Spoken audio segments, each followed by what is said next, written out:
friends. It is a Sunday afternoon on a very chilly day. Earlier in the week, I was able to get out and get some sketching done in my nature journal. I'm closing in on the end of this journal and we'll have to make a new one soon, but I wanted to include a little sketch that I'm adding. I was out visiting a couple of locations on trails at Carver Park Reserve, and right here, one of the critters that I noticed, I left a space for so that I could complete a watercolor back at home.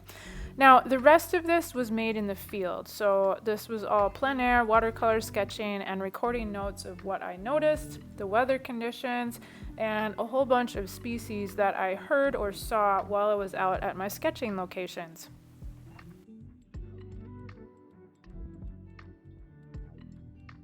After taking notes and recording some of the species I was noticing besides the ones I was sketching, I left a little spot to record one of the birds that I had seen earlier in the day. I should say that I heard earlier in the day. I wanted to include a sketch. This was a first of the year for this bird for me in this location, so I left a little spot to do a sketch in watercolor of a swamp sparrow, and that's what I'm working on here.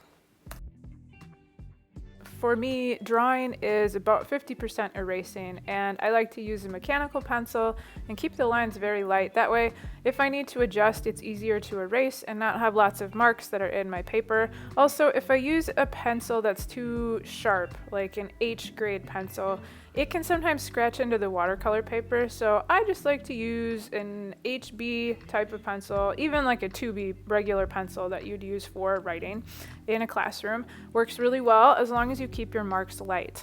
I'm keeping the drawing portion of this in real time so you guys get an idea of how much time I spend on a sketch. In this case, it's just a couple 2 or 3 minutes once I find my reference photo, and then I'm going to switch over to watercolor. When I add that portion, I will speed up the video just a little bit so that you can enjoy the painting process and sit back and relax.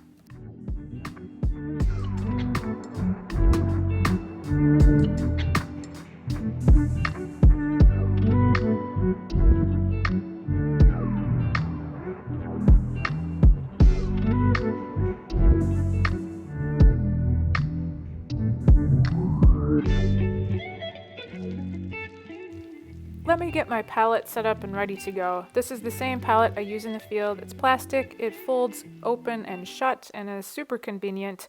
I am going to get my paints wet so that they are ready to go. This just helps me cut down on the number of steps when I'm ready to mix a color to go onto my painting.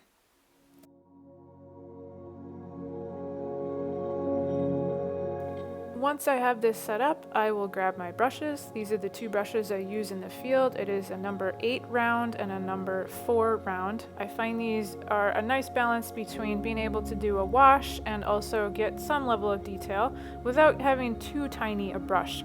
When painting in the field, it's actually hard to keep the paints wet enough, and if I use too small of a brush, it won't hold enough water. It will dry out between when I mix the color and when I bring it over to my journal.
One of my last activities when finishing up notes from the field is to go over my pencil writing in ink.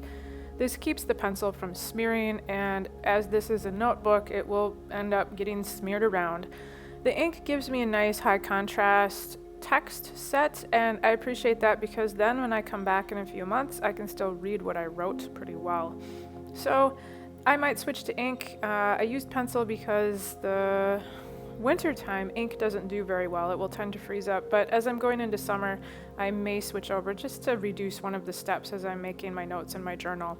So this is one of the last things you'll see me before I put the finishing touches on some of my sketches.